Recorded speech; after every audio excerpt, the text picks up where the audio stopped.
മലയാള സിനിമയുടെ സുവർണ യുഗമായിരുന്നു പത്മരാജൻ്റെ കാലഘട്ടം. സിനിമയെ പുതിയ ഭാവുകത്വത്തിലേക്ക് നയിക്കാൻ മാത്രമല്ല, മലയാളികളുടെ ആസ്വാദനശീലങ്ങൾ പൂർണ്ണമായി മാറ്റിമറിക്കാനും കഴിഞ്ഞു ഈ അതിപ്രഗത്ഭനായ ചലച്ചിത്ര ശില്പിക്ക്.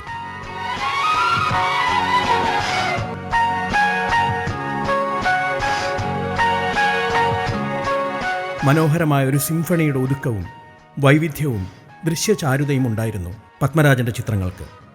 മനുഷ്യബന്ധങ്ങളുടെ സങ്കീർണതകളിലേക്ക് അനായാസം കടന്നു ചെന്നു അവയെല്ലാം. മലയാള സിനിമയ്ക്ക് നിരവധി മണിമുത്തുകൾ സമ്മാനിച്ച മഹാനായ കലാകാരനായിരുന്നു ശ്രീ പി പത്മരാജൻ. സംവിധായകൻ എന്ന നിലയിലും തിരക്കഥാകൃത്ത് എന്ന നിലയിലും മലയാള സിനിമയിൽ മായാത്ത ഒരുപാട് ചിത്രങ്ങൾ അദ്ദേഹം സമ്മാനിച്ചു. അദ്ദേഹത്തോടൊപ്പം കുറേയധികം ചിത്രങ്ങളിൽ മുഖ്യ സംവിധാന സഹായിയായി പ്രവർത്തിക്കാനുള്ള ഭാഗ്യം എനിക്ക് കിട്ടിയിട്ടുണ്ട്. എടുത്തു പറയുകയാണെങ്കിൽ സിനിമ കച്ചവടമാണ്, അതിലുപരി കലയാണ് എന്ന് മനസ്സിലാക്കി പ്രവർത്തിച്ചിട്ടുള്ള അപൂർവം പ്രതിഭകളിൽ ഒരാളായിരുന്നു ശ്രീ പി പത്മരാജൻ. സംഗീതത്തെക്കുറിച്ച് നല്ല ധാരണയുള്ള ആളായിരുന്നു ശ്രീ പി പത്മരാജൻ. പക്ഷേ അദ്ദേഹത്തിൻ്റെ ആദ്യകാല ചിത്രങ്ങളിലൊന്നും ഗാനങ്ങളില്ല. അതിൽ നിന്ന് വ്യത്യസ്തമായിട്ട് നവംബറിൻ്റെ നഷ്ടം എന്ന ചിത്രത്തിൽ അദ്ദേഹം ഗാനങ്ങൾ ചേർത്തു. വളരെ വ്യത്യസ്തമായ ഗാനങ്ങൾ. അതിലെ പ്രധാന കഥാപാത്രം മാധവി ചെയ്യുന്ന കഥാപാത്രം തന്നെ എൻ്റെ ഒരു അടുത്ത കൂട്ടുകാരിയുടെ ഒരു ചെറിയ രൂപമാണ്. പൂർണ്ണമായിട്ടും ഇങ്ങനെ അല്ല എങ്കിലും അങ്ങനെ സംഭവിച്ചിട്ടുണ്ട്. എൻ്റെ ആ ഫ്രണ്ടിൻ്റെ ബ്രദറ് സൂയിസൈഡ് ചെയ്യുകയും ഒക്കെ ചെയ്തിട്ടുണ്ട്. അത് ഞാനിത് ഈ അബദ്ധത്തിന് പലതും പറഞ്ഞു കൊടുക്കും. ഇന്ന് ഒരുപാട് വർത്തമാനം പറയുന്ന രീതി ആയതുകൊണ്ട് ഞാൻ എപ്പോഴും ഇങ്ങനെ സംസാരിച്ചുകൊണ്ടിരിക്കും.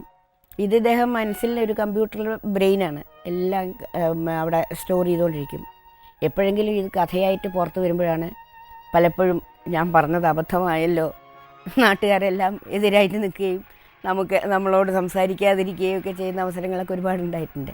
രാധേഷേട്ടുമായിട്ട് ചെയ്ത അരികിലോ അകലെയോ എവിടെയാണ് നീ എന്നുള്ള അവർ പത്മരാജൻ സിറ്റുവേഷൻ പറഞ്ഞ എൻ്റെ ഒരു ഓർമ്മ എങ്ങനെയാണ്, അതായത് ഈ നായികയുടെ ഒരു പ്രഗ്നൻസി, ആ പ്രഗ്നൻസിയെ നമ്മൾ ഒരു കുസൃതി ചോദ്യത്തിലൂടെ, ഈ നാത്തുവിൻ്റെ കുസൃതി ചോദ്യം ഒക്കെ ആയിട്ടുള്ള ഒരു വ്യക്തമായി നമ്മളൊരു പാട്ടിൻ്റെ ഒരു സ്ട്രക്ചർ അതിന് ആവശ്യമില്ല.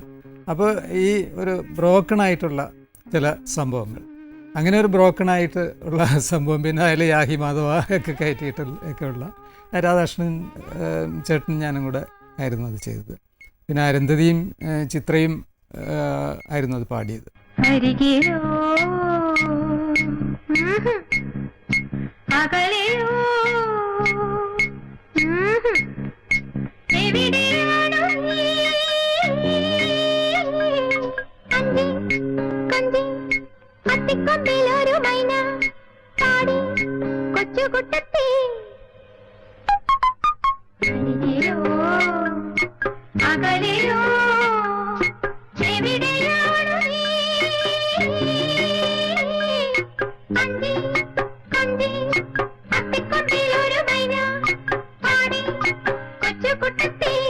വിഷ്വൽ എന്ന് പറഞ്ഞാൽ ഒരു പക്ഷേ മലയാള സിനിമയിൽ വളരെ അപൂർവമായിട്ട് മാത്രം കണ്ടിട്ടുള്ളൊരു തരം കോമ്പിനേഷൻ. രണ്ട് സ്ത്രീകൾ തമ്മിലുള്ളൊരു സൗഹൃദവും, മാധവിയും സുരേഖയും അവരാണ് അഭിനയിച്ചിരിക്കുന്നത്.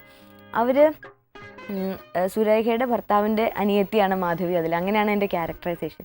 അവർ തമ്മിലുള്ളൊരു ഭയങ്കര സട്ടിലായിട്ടുള്ള റിലേഷൻഷിപ്പ് മനോഹരമായിട്ട് സിനിമയിൽ എനിക്കിപ്പോഴും അതിൻ്റെ ഒരു വിഷ്വൽ ഓർമ്മ വെച്ചാൽ മാധവി ഇങ്ങനെ മുടി നെറുകയിൽ കെട്ടി വെച്ചിട്ട് ഒരു കൊമ്പ് കൊണ്ട് സുരേഖയെ കുത്തണ മാതിരിയൊക്കെയാണ്. ഭയങ്കര ക്യൂട്ടായിട്ടുള്ള ചില വിഷ്വൽസൊക്കെ അതിലുണ്ട്. അപ്പം ഞാൻ ആ സിനിമ എനിക്ക് എപ്പോൾ കാണുമ്പോഴും ആഗ്രഹിക്കാറുണ്ട്. ഇപ്പോഴുള്ള സിനിമകളിലൊക്കെ തന്നെ അങ്ങനത്തെ സ്ത്രീകൾക്ക് മാത്രം വേണമെങ്കിൽ റിലേറ്റ് ചെയ്യാൻ പറ്റുന്ന അങ്ങനത്തെ സട്ടിൽ ഇമോഷൻസ് കാണാൻ കുറഞ്ഞു പോയല്ലോ എന്ന് എനിക്ക് വിഷമം തോന്നാറുണ്ട്.